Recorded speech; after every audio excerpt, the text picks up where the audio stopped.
welcome to Empower. I thank God for giving us another opportunity. And I'm happy that you're together with us today and you've decided to watch this program and to learn with us. This is Empower. We focus on people and workplace. And we believe that God has a plan for each one of us. And that is why we keep talking about work. As we have come to realize that work started with God himself. My name is Beatrice Chuchu, and I'm not alone. I'm together with Wangoi, Steve. Yeah. Welcome, Wangoi. Thank you. And last week we started, we were discussing about work being God's business. And I think, Wangoi, you can just remind us some of the things that we said on work being God's business. Yeah. Yeah. Yeah, we were speaking about work, the work we do every day. Yes. Not being our own, but everything we do, we should remember it is for God. So the way we do it, for whoever we do it, we remind ourselves that it is unto the Lord. Yes. Yeah, and when we say unto the Lord, it comes with everything in that. Yes. Yes. Wow, amazing. Yeah. And that is where we are going to start today. Today we are going to look at workmanship. Yeah. And more we are so specific on how do we craft our careers so that they can be in line with God's guidance. Yeah. Because being his business, being the master, being the real employer, then we need to be aligned to his guidance. Again, if you don't do it, then you're going to mess. Yeah. And realizing that you are responsible to him, you are accountable to him. Yes. You can't dare make any mistake as far as work is concerned.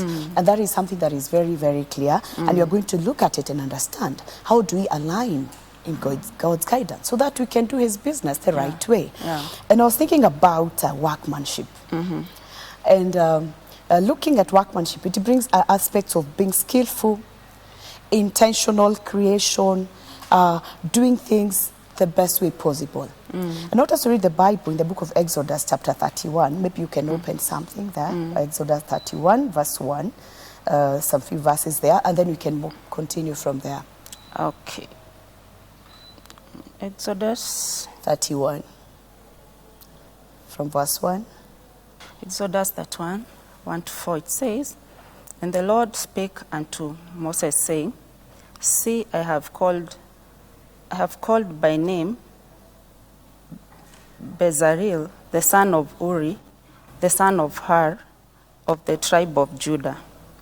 And I have filled him with the Spirit of God, in wisdom, and in understanding, and in knowledge, and in all manner of workmanship, to devise cunning works, to work in gold, and in silver, and in brass. 5, and in cutting of stones, to set them, and in carving of timber, to work in all manner of workmanship. Yeah. I love that. And it's God who is speaking to Moses concerning Bezalel. And he's talking about what God has instilled in him, the Spirit of God, Spirit of understanding. And then they listed down the things that he's supposed to do, the skills, the craftsmanship. And remember, they're doing the work of the Lord, and the Lord has instilled someone such skills so that they can be able to do it. And it is quite interesting to understand that when we talk about our careers and what we are supposed to do, there is what God has given us. Yes. And other than what you go to school to learn, there's also how God has, I would say, crafted us. Yes. If you read, is it Ephesians 2:10, where the Bible says about we are God's workmanship, created for every good work. So when you align all that, then you're able to see that God has created us with something. And being his business, he expects what he has given us to be applied into that work. And so as we look at this, I would first of all start by saying that we need to understand that. That workmanship. That God, how God took care of you, how God, actually read Psalm 139, where God talks about how he knit us together in our mother's wombs. Imagine knitting. I can imagine how mothers do knitting of sweaters and everything. When you think of knitting, it's something very serious, putting together, aligning together, a pattern, so that you can become. And so he makes you different in such an area. So that is why God is looking for us to apply what he has put in us, as he was telling Moses there, in the work he has given us. So what comes to your mind when you think about this? Okay, what comes to my mind is the uniqueness of each one of us. Yes. And that it's already there in us. We are not going to look for it. Yes. It's maybe just to discover it or to bring it out. Even when we join school at very early age, yes, the teachers will tell you this one is good in this. At very early, where they start nowadays, I think it's PP1. This one can show this potential, this and that. Yes. So that thing is already in us. And maybe what is expected of us is to find out what is in you and to nurture it. Yes. And to nurture it so that you can be able to accomplish what God has for you. Yeah. So already God, when he brings us, like the Bible has said, he was knitting us together. Yes. He was putting it in us. Yes, we will go to school. Yes. Yes, we will go to college. We will go for apprenticeship and all that. Yes. But it is already there. It is already there in us. Yeah. And it is very interesting to see that, as we read in Exodus 31, that the Lord says, I'm the one who has put in him. Yes.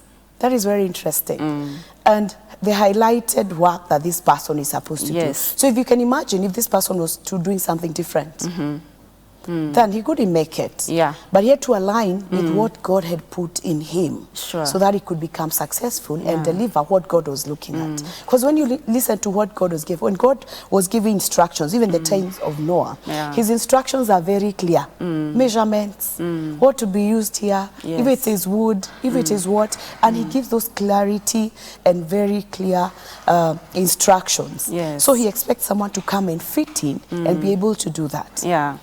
Yeah, we must understand that God is, he sees the end from the beginning. Yes. So he's not just placing us here for utaangukia huku, you will go this way, you'll go this way. He has it in mind. He has what you will be in mind. Yes. And the moment you find yourself out of that line, doing other things, it becomes a struggle. Yes. You find yourself you are using too much energy, but when you fall in what God, like this is Moses, the prophet, the meekest. He's a great man of God, but God did not tell Moses, even though he was so close to him, go and do the brass and the stones and all that. Yes. He chose this other guy. So everybody with their specific calling, with their specific mandate. Yes. And when you are in the specific mandate, you will enjoy. Yes. You will please God and you are going to flow with it. Yeah. And that is why, as we look at the topic of today, that is why we need to seek God. Yeah.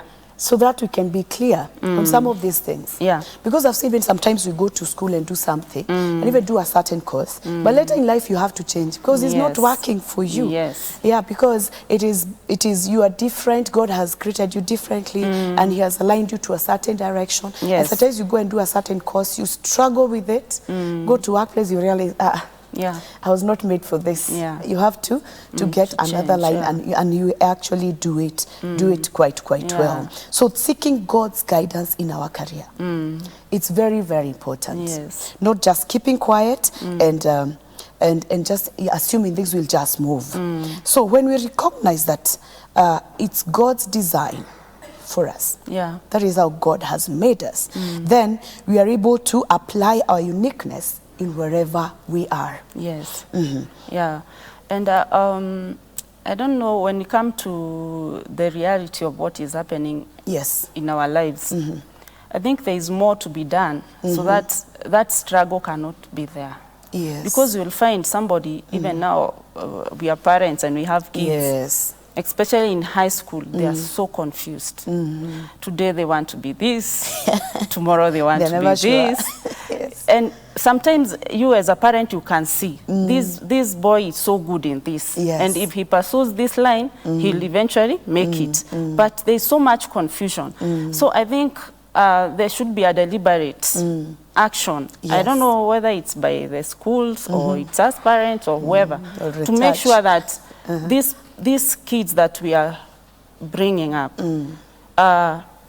will know at a very early age how to know this is my strong, this is my strong ground, this is my potential, and this is what I can run with. Yes, you might be strong in various fields, but this is my best. I will run with this. Because you'll find at the end of it, you've gone to school, you have good grades. Yes. You've gone to an account school, you've done accounts. Then when you are joining you've struggled through school. You know, in school you are told, work hard, work hard. Yes. So you work hard and you go through. By the time you'll get to that office, you feel, no, I cannot wake up again to go to the same office. So you'll have wasted time going back to pick up another career.